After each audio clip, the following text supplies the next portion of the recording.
Hello everyone, I'm Winter Lantern, and today I wanted to talk about how I make drops. Drops particularly for Brostep.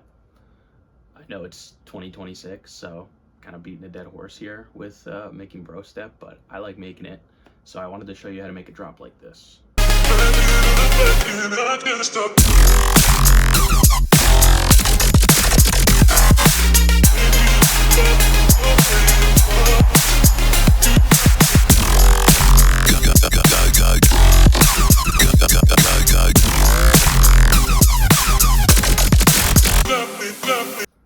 Alright, so let's get into it. Alright, so there's a few things going on here, and just give me a second because I just started using Ableton. I switched over from FL after years of using FL, so give me a break, okay? But, so the first thing we got is the actual drop itself, so let me just solo that. So on its own, it sounds like this.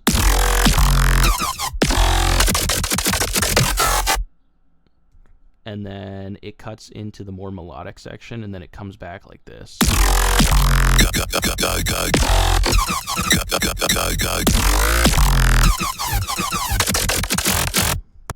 So there's a few sounds I want to talk about, just to keep this short. I'm not going to cover every single sound, but I'll cover some of the more complex ones, or some of the ones that I like the most. And I'll start with this one. Okay, so I'll start with this one. Let's get that. So this one is pretty nasty, and it's pretty easy to make. It really is. I'm using Serum 2, and I'm using the spectral tables. So I have a few things that I'm using for wavetables when it comes to making growls. I really like the spectral tables in Serum 2. I actually have the massive wavetables as well, which I like to use sometimes, but oh, and the cymatics tables too. The cymatics tables are really good. It has good FM tables. The Foley tables are pretty good. And the growl tables, to be honest, they're kind of hit or miss. My favorite is easily growl table 18. Some sauce right there. I love growl table 18. But for this, I'm just using the spectral tables in Serum 2 to keep it simple. And I'm using Squelchy 3. These Squelchy tables are really good. The monster tables, Reese Mess, these are all really good tables for this stuff. But basically what I did was I took this LFO and I drew this shape. I have it on a bar right now, and I changed this a lot. I'm not super strict to the exact measurement that I keep it on, whether it's a bar, half bar, quarter bar, because I reuse sounds a lot, and sometimes I'll just flip around or flip through the length. So for this, I have it on a bar, and I've drawn this shape here, pretty simple to draw. And I've connected it to the wavetable position. I've added a bend plus and minus. I have a high pass 12 filter with the LFO on the cutoff here, on the frequency here, and on the mix here. And then in the effects, I have a hyperdimension just to give it some width. Same thing with the LFO. I've just put it on the mix. I have a hard clip distortion pushed all the way up, multi-band compression, and I have this here too, which is just another it's another EQ that I've put on to kind of highlight the resonant frequencies when you're making this kind of stuff, because I feel that a lot of the time when you want this stuff to shine through or push through, you're really looking for those resonant frequencies. So without it, it kind of sounds, I don't know if you could hear it, but there's a little bit more resonance in there that kind of just, a little bit of ear candy, I guess. So pretty basic with that. And then on top of that, I have a few effects on it. So I've got Kickstart 2. That's the way that I like to sidechain. It's really simple. So I just throw Kickstart 2 on, and I have the kick and the snare cutting through just so that you can actually hear them.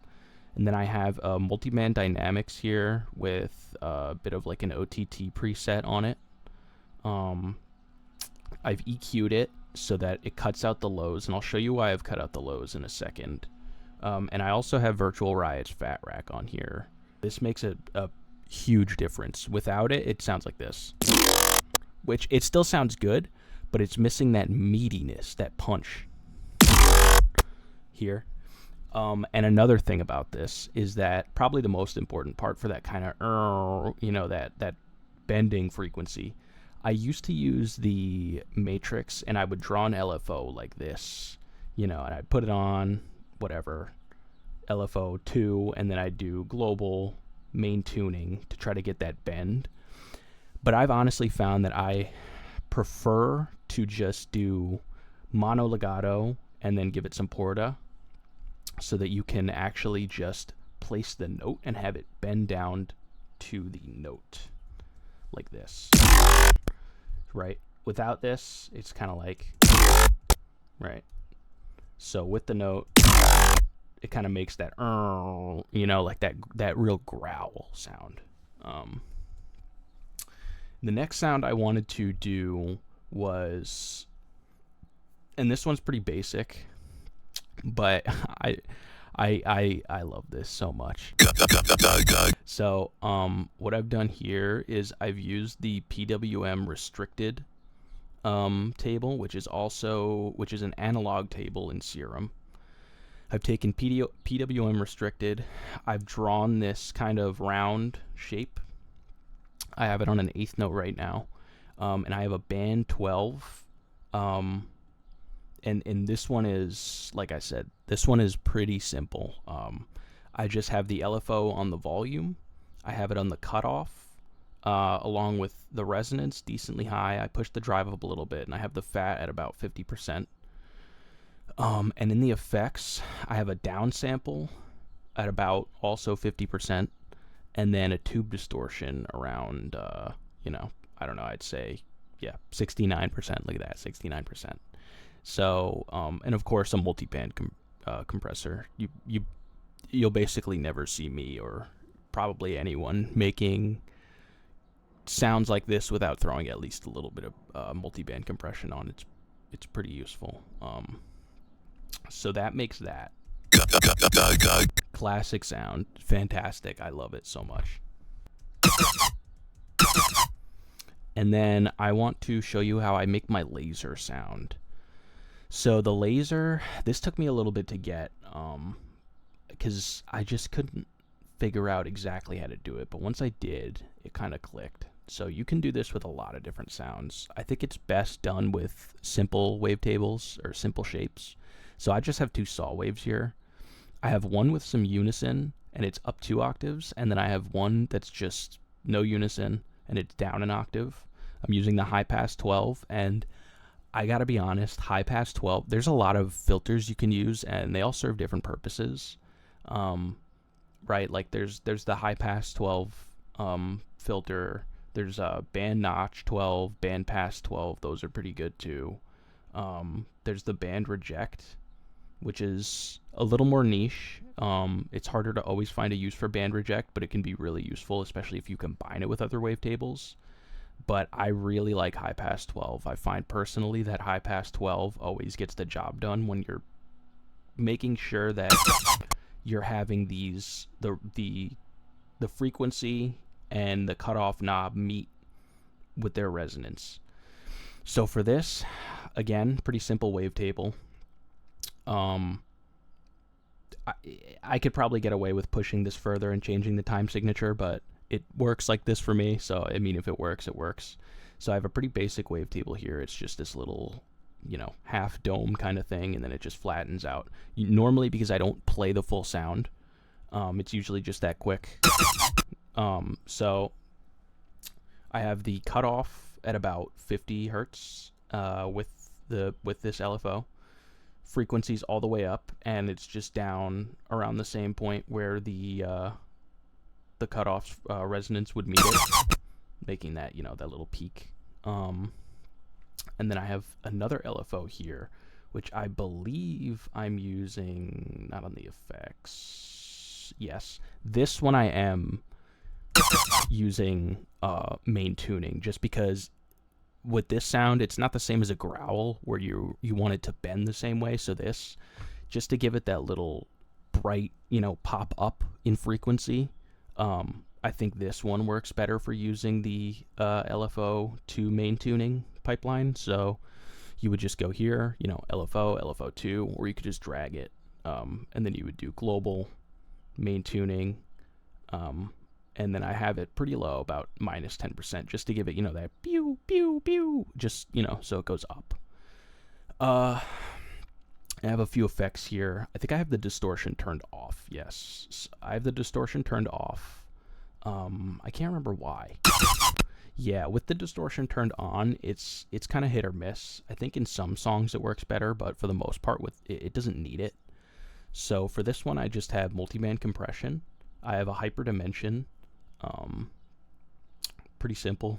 I think this is pushed up a little bit from where the default setting is. And then I actually have a convolver. And convolvers, I love convolvers. I think they're really useful. And if you don't know what a convolver does, it's basically a tool that borrows a reverb from another sound and places it on whatever you're working it onto. So I use a splitter. Shout out to Odd Prophet. I got this method from him. This is a really good idea. I use a splitter so that I can split the low and the high frequencies, because you don't want to convolve anything besides the high frequencies for the most part, because convolution is really, really nice sounding if it works well. If you've done too much with it, it'll make a mess of a sound. And I mean, even these knobs, you have to keep them pretty tamed. I would not ever recommend pushing the decay. You can mess with the IR gain. You can push that pretty high, right? And that can still make a pretty nice sound. But on more aggressive growls, I would recommend to keep it around minimum. With the decay, you always want to keep this like lower than half. If you push the decay too high, it's a mess. You will make an absolute awful sound. So you want to be careful with the convolver when you're messing with the decay. But I keep pretty much all of this stuff the same. Some of my favorite IR presets would be rock plate, plate for bass or brass, gold plate. I like those a lot. I don't use and these are all the medium IR frequencies. I don't use the short or the massive too much. I've used a short before. I think I've used guitar room and small chamber. But yeah, I really prefer these rock plate, plate for brass, and gold plate. I really like those. Oh, and big drums is good too.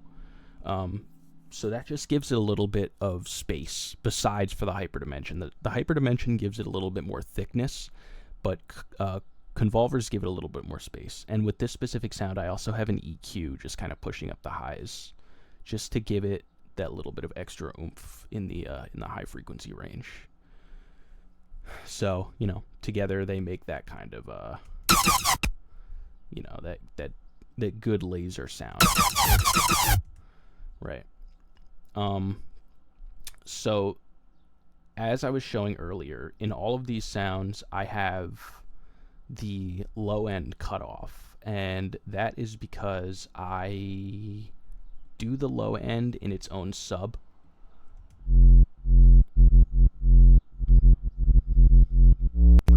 And I like to do that because it gives you a little bit more control over how things sound.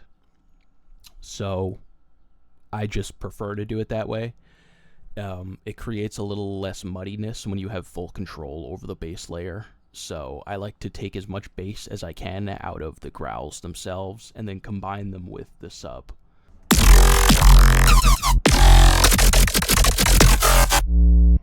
Right, and it adds a lot, because if I were to take the sub off,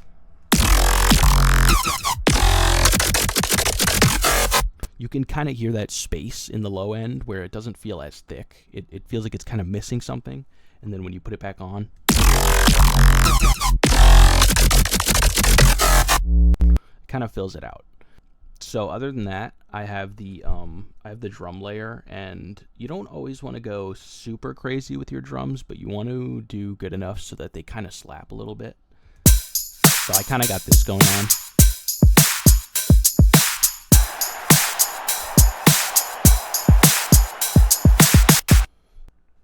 And then under the drum layer, I have a melodic kind of setup going, so that under the drop, it's kind of playing this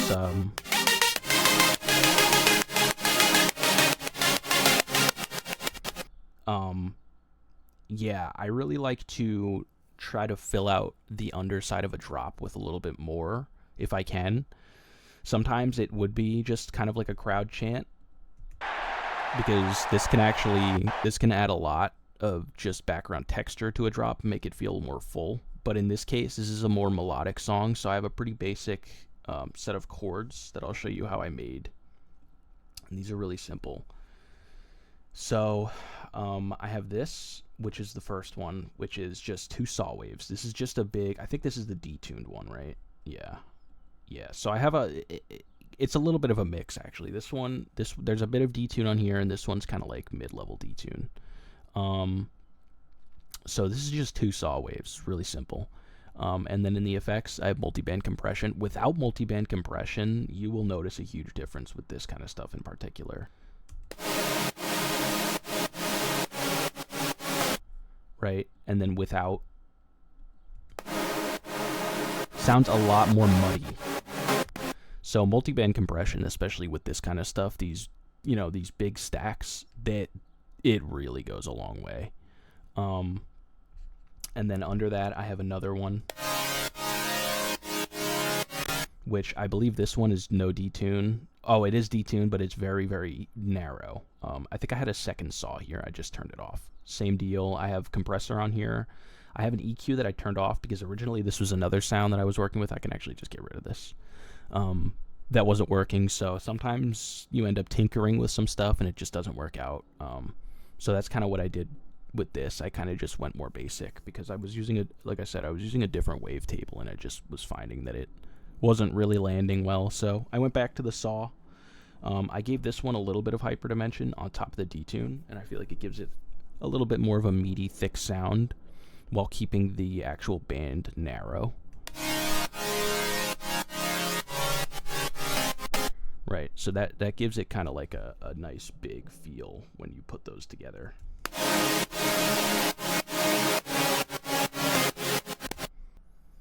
And then on top of that, I just have a vocal sample that I got from Splice. Splice is really good. Splice is kind of like hit or miss. I get a lot of my sounds from Splice. I think all of this is from Splice. So, I mean, it's extremely useful for getting sounds. When it comes to vocals, I feel like you want to be careful because sometimes they can be a bit generic. You can always build a song around a generic vocal. In fact, I mean, I think this one is honestly pretty generic on its own. It's kind of like this R&B-ish, R&B-ish singing vocal. I feel like, I don't know if it was even recorded in mind with it being used for music like this. Rather, maybe it was recorded for something like a trap beat or, something hip-hop related. Maybe like an R&B song itself. But I like flipping samples like that into more, energetic EDM type stuff like this because I think it works really well. And on this, right now, I just have, same thing as always, kickstart 2 with the snare and the kick. And then I have an EQ pulling up some of the high frequencies, pushing some of the mid, and just leaving it flat on the kind of mid-high. And then I had a chorus on here. I didn't like how the chorus sounded. It kind of, I don't know, personal preference. I might add it back on later because I'm all over the place with decisions like that. But altogether, it kind of makes this, this big melodic feel when you put all those sounds together.